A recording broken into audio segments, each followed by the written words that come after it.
नमस्कार, India news देख रहे हैं आप और आपके साथ मैं हूं निकिता अरोड़ा। आइए बुलेटिन की शुरुआत अब करें फटाफट अंदाज में। 2020 की कड़वी यादों को दुनिया ने अलविदा कहकर नए साल का स्वागत किया है। नाइट कर्फ्यू की बंदिशों के बीच लोगों ने 2021 का स्वागत किया और कोरोना गाइडलाइंस के बीच जश्न मनाया।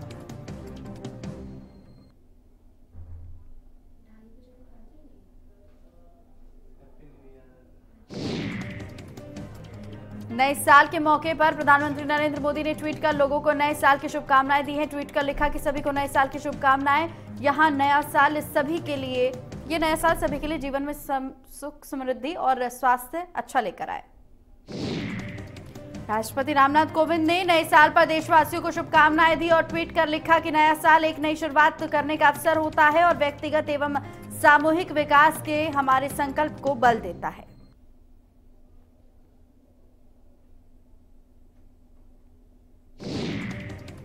काशी में वेदों के मंत्रों के साथ पुण्य सलीला गंगा के तट पर नए साल का स्वागत हुआ और वर्ष 2021 के पहले दिन वाराणसी के 80 घाट पर गंगा आरती हुई। पूरे देश में नए साल का सवेरा होते ही मंदिरों में घंटियां और मस्जिदों में अजान सुनाई दी।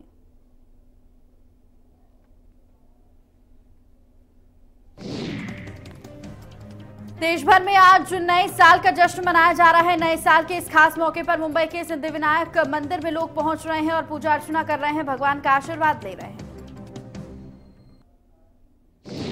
प्रधानमंत्री मोदी ने साल 2022 तक देश के सभी बेघर परिवारों को पक्का आवास मुहैया कराने के लक्ष्य को हासिल करने की दिशा में पीएम मोदी ने वीसी के जरिए लाइट हाउस प्रोजेक्ट का उद्घाटन किया। नए साल में ये प्रधानमंत्री मोदी का पहला कार्यक्रम है।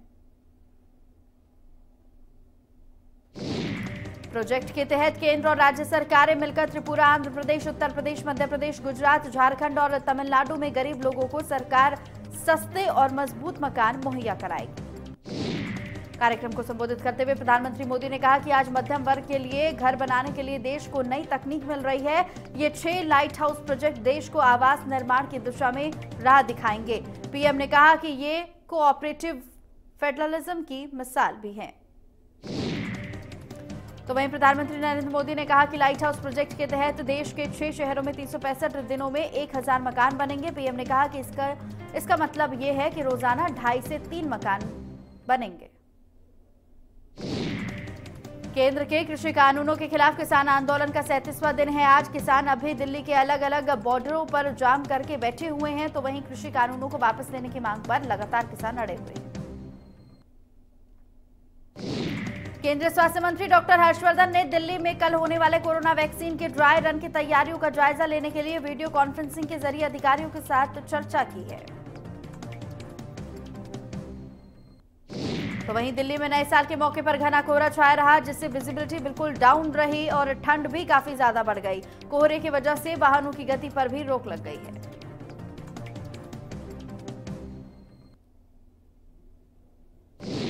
दिल्ली के सिंगू बॉर्डर पर घने कोहरे की चादर दिखाई दी है। तो वहीं कोहरे की वजह से विजिबिलिटी बिल्कुल कम दिखाई दी, ठंड भी काफी बढ़ गई, वाहनों की गति पर भी रोक दिखाई दी।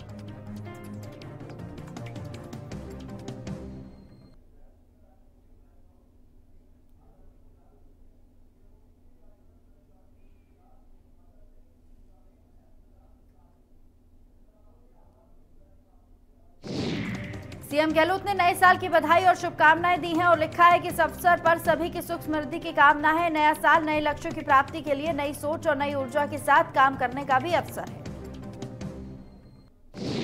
इसके साथ ही सीएम ने लिखा कि ईश्वर से कामना है कि नए वर्ष में देश और प्रदेश को कोविड-19 महामारी और आर्थिक संकट समेत अन्य चुनौतियों से मुक्ति मिले। हम सभी के जीवन में खुशहाली और सकारात्मकता आए।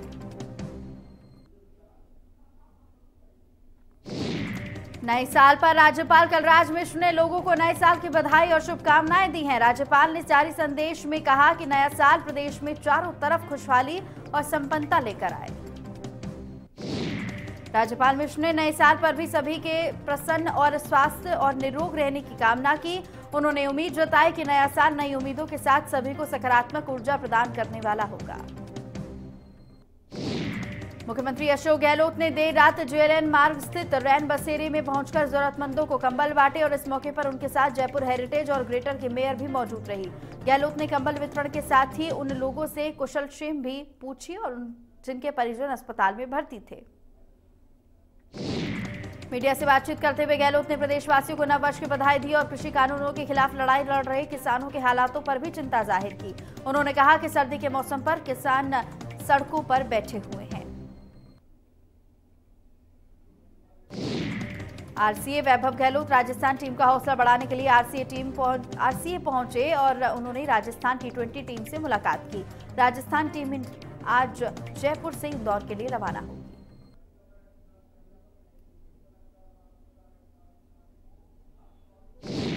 हरियाणा राजस्थान बॉर्डर पर चल रहे किसान आंदोलन के पड़ाव स्थल पर नागौर के सांसद हनुमान बेनीवाल ने समर्थकों के साथ नववर्ष को सेलिब्रेट किया और इस दौरान उन्होंने जमकर ठुमके भी लगाए। इस दौरान समर्थकों के बीच में हनुमान बेनीवाल ने ठुमके लगाए और सभी किसानों को नववर्ष की बधाई दी। बेनीवाल का समर्थकों के डांस का ये वीडियो अब वायरल हो रहा है।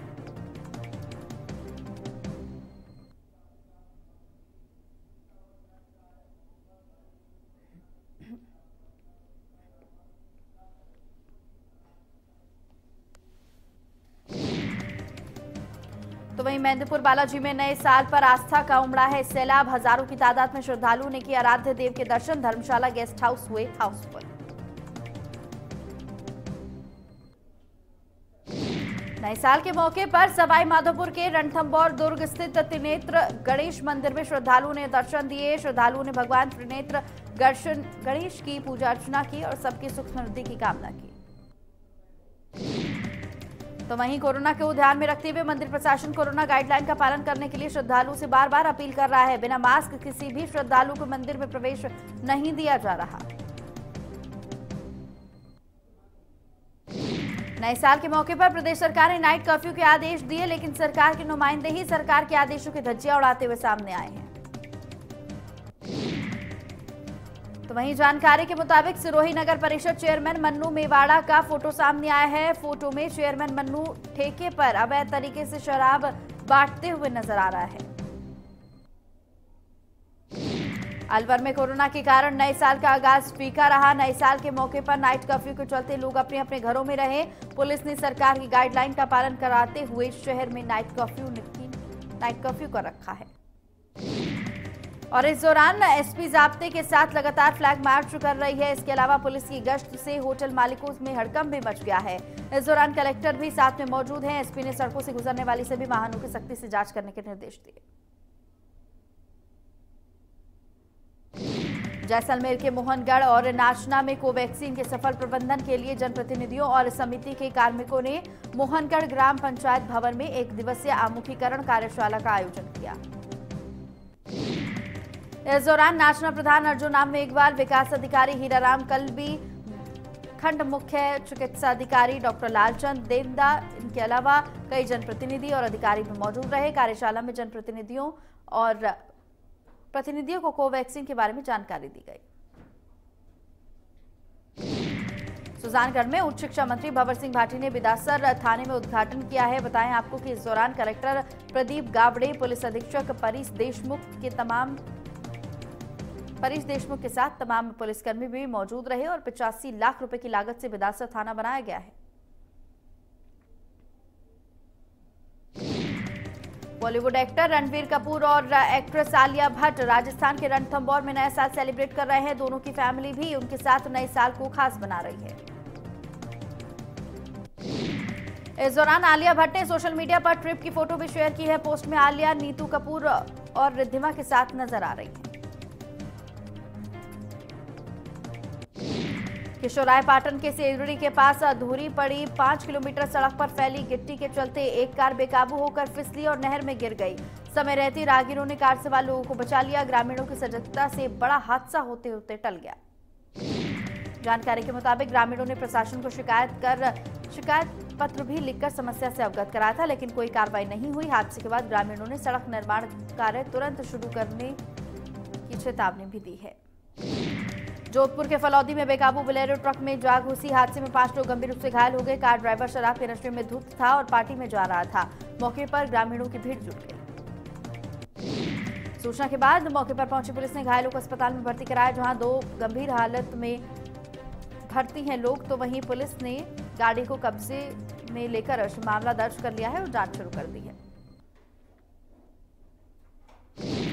खाजूवाला में पुगल इलाके के एडीएम फाटा के पास एक साथ 3 गाड़ियों की टक्कर हो गई। हादसे में एक कार सवार की मौके पर ही मौत हो गई।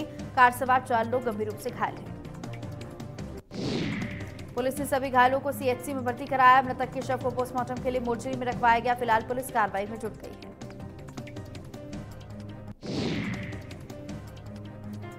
दौसा के लालसौट में NH 11A पुलिया के पास बजरी से भरे बेकाबू ट्रैक्टर ट्रॉली ने सामने आ रहे ट्रैक्टर को टक्कर मार दी। हादसे में दोनों ट्रैक्टर ट्रॉली पलट गई।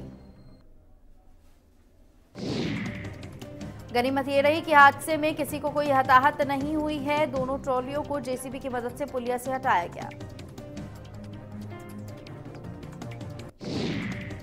कोटा के खतौली इलाके के निमसरा गांव में पीछे से आ रही ट्रैक्टर ट्रॉली ने एक बाइक को टक्कर मार दी, जिसमें बाइक सवार 2 लोगों की मौके पर ही मौत हो गई।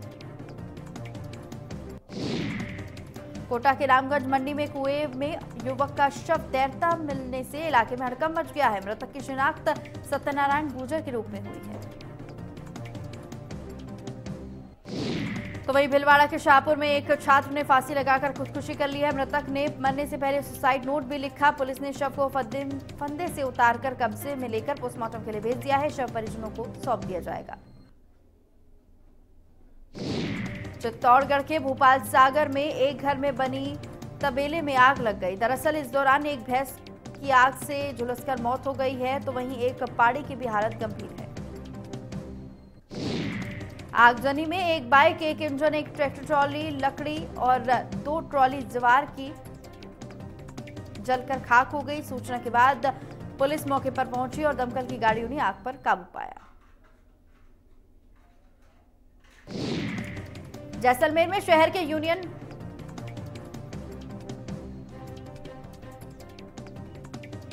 चूरू के छापर में वार्ड नंबर 7 में चोरों ने घर को निशाना बनाया और कमरों के ताले तोड़कर 65,000 रुपए लेकर फरार हो गए। घर में एक शिक्षिका किराए पर रहती थी और किसी काम के लिए बाहर गई थी। वारदात की जानकारी के बाद पुलिस मौके पर पहुंची। मौका का मुआयना किया गया। पुलिस सीसीटीवी के आधार पर चोरों की तलाश में जुट गई है।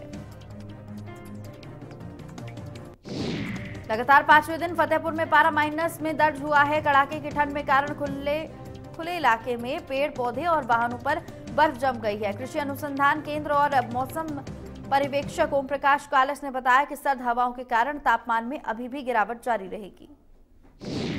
जयपुर के आमेर में सर्दी का सितम लगातार जारी है। नए साल की शुरुआत ठंड भी ज्यादा हो गई है, तो वहीं इससे लोगों की परेशानियां भी बढ़ गई हैं। लोगों को अलाव का सहारा लेना पड़ रहा है। उत्तर प्रदेश के गाजियाबाद एसएसपी कलानिधि नैथानी देर रात अचानक नवयुग मार्केट इलाके में ड्यूटी कर रहे पुलिसकर्मियों के बीच पहुंचे। यहां पर उन्होंने कड़कड़ाती ठंड में सुरक्षा की जिम्मेदारी निभा रहे पुलिसकर्मियों की हौसला अफजाई की। यही नहीं, उन्होंने पुलिसकर्मियों को नए साल की शुभकामनाएं देते हुए उनके बीच ही केक काटा और उसके बाद एसएसपी ने अन्य इलाकों में भी औचक निरीक्षण करके सुरक्षा व्यवस्था के जायजा लिए। गाजियाबाद में नए साल की सुबह कड़ाके की सर्दी और कोहरे के साथ हुई। सुबह के समय जिन लोगों को अपने ऑफिस या दूसरे काम पर जाना था, उनको काफी मुश्किलों का सामना करना पड़ा।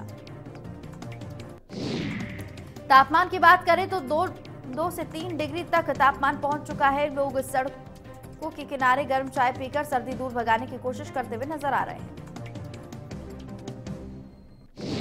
आज राज्यसभा सांसद ज्योतिरादित्य सिंधिया का जन्मदिन है और इस मौके पर मध्य प्रदेश में सीएम शिवराज सिंह चौहान ने ट्वीट कर उनको शुभकामनाएं दी हैं और लिखा है कि कर्मठ और लोकप्रिय नेता ज्योतिरादित्य सिंधिया को जन्मदिन की आत्मीय बधाई। धर्मनगरी उज्जैन में नए साल की शुरुआत बाबा महाकाल की भस्म आरती से हुई और इस साल कोरोना की वजह से भस्म आरती में श्रद्धालुओं के प्रवेश पर प्रतिबंध रहा, लेकिन भस्म आरती के बाद आम श्रद्धालुओं के लिए दर्शन शुरू कर दिए गए। नए साल के मौके पर बाबा महाकाल का आकर्षक श्रृंगार किया गया, महाआरती की गई और नए साल पर दर्शन के लिए मंदिर समिति ने कुछ नए नियम तय किए, जिसके मुताबिक सभी श्रद्धालु गणेश मंडप से दर्शन करेंगे और साथ ही नंदी हॉल के प्रवेश पर प्रतिबंध रहेगा। तो वहीं सैलानियों के लिए नए साल के स्वागत के लिए और अपनी सुंदरता के लिए विश्व विख्यात पन्ना टाइगर रिजर्व पन्ना का मुख्य गेट सैलानियों के स्वागत के लिए लाइटिंग से जगमगाया। तो वहीं पन्ना टाइगर रिजर्व पन्ना के फील्ड डायरेक्टर उत्तम कुमार शर्मा और डिप्टी डायरेक्टर ईश्वर चंद जरांडे ने टाइगर रिजर्व के मुख्य द्वार पहुंचकर सैलानियों का स्वागत किया। ग्वालियर में नए साल के जश्न में कोरोना की सभी नियमों की धज्जियां जमकर उड़ाई गई। जहां शराब के नशे में लोग झूमते हुए नजर आए तो सोशल डिस्टेंसिंग का भी पालन नहीं किया गया।